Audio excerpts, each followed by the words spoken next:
Di negeri para oligarki dan plutokrasi berkuasa seperti saat ini, di negeri Wakanda, ada yang paling parah, yaitu cara pejabatnya berkomunikasi penuh dengan pembungkusan fakta. Bukan kita katakan mereka bohong, namun menginformasikan ke publiknya adalah dari kacamata keuntungan buat mereka pejabatnya. Semua informasi itu dialterate atau direkayasa. Misalnya, kehadiran infrastruktur jalanan membuat kendaraan lebih cepat pindah dari satu tempat ke tempat yang lain, membuat usaha perdagangan jadi lebih cepat memindahkan barang niaganya, dan statistiknya lagi ada mengatakan bahwa dari Jogja misalnya ke Jakarta, biasanya 12 jam sekarang menjadi 7-8 jam. Benar data itu. Namun, karena yang memakai lebih banyak kebutuhan konsumtif alias kebutuhan pribadi, maka naiknya kebutuhan bahan bakar impor yang membuat tekor keuangan negara tidak dipublikasi. Balik modalnya lama investasinya dan banyak merugikan para kontraktor juga tidak dipublikasi.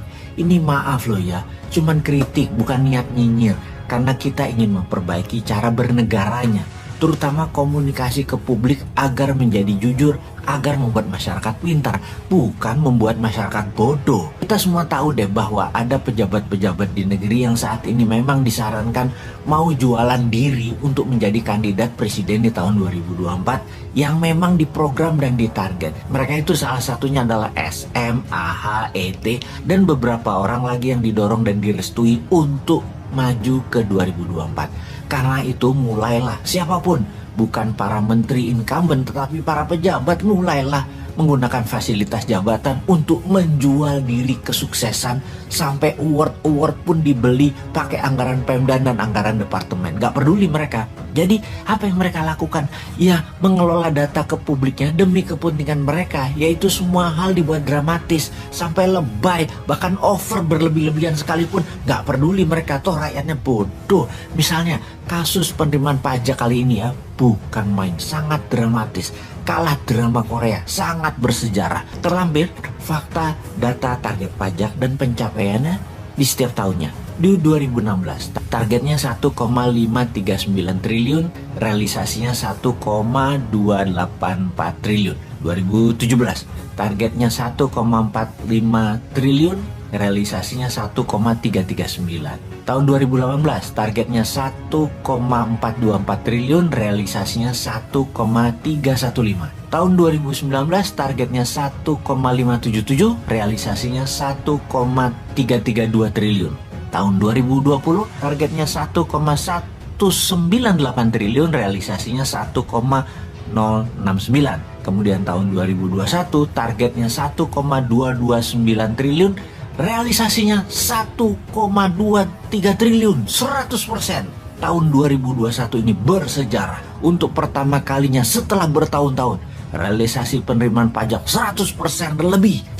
Keren ya. Jadi kalau kalimatnya melihat sepotong, 2021 targetnya 1,229 triliun, realisasinya adalah 1,23 triliun, 100%. Itu prestasi. Aduh, kalau lihat kayak gini jadi pengen pinjem mulutnya Ahok yang mengatakan, nenek lu. Kita perhatikan sejak tahun 2016 penerimaan pajak itu di situ-situ aja angkanya, antara 1,2 sampai 1,3 ribu triliun.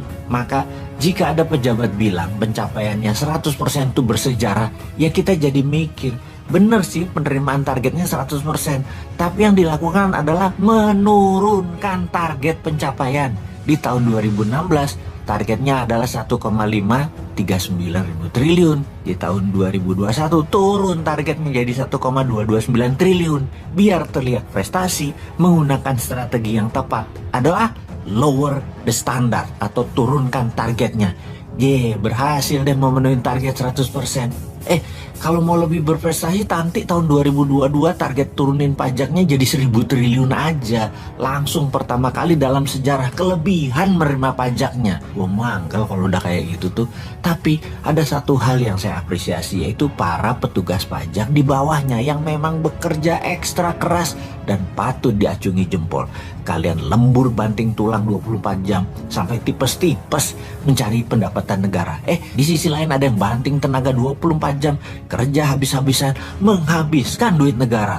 Pokoknya anggaran harus habis. Studi banding ke luar negeri, buat agenda meeting yang 2-3 jam di Bali, di Labuan Bajo, bangun sumur di jalanan, peresmian. undang wartawan, bawa media, beli penghargaan tingkat dunia kalau perlu. Soalnya nanti kalau tidak habis anggarannya, tahun depan tidak dikasih lagi. Sungguh, itulah sisi belanja yang tidak bisa ditekan, malah dihambur-hamburkan untuk hal yang tidak produktif. Belanja negara ternyata tidak bisa dikurangi, malah naik.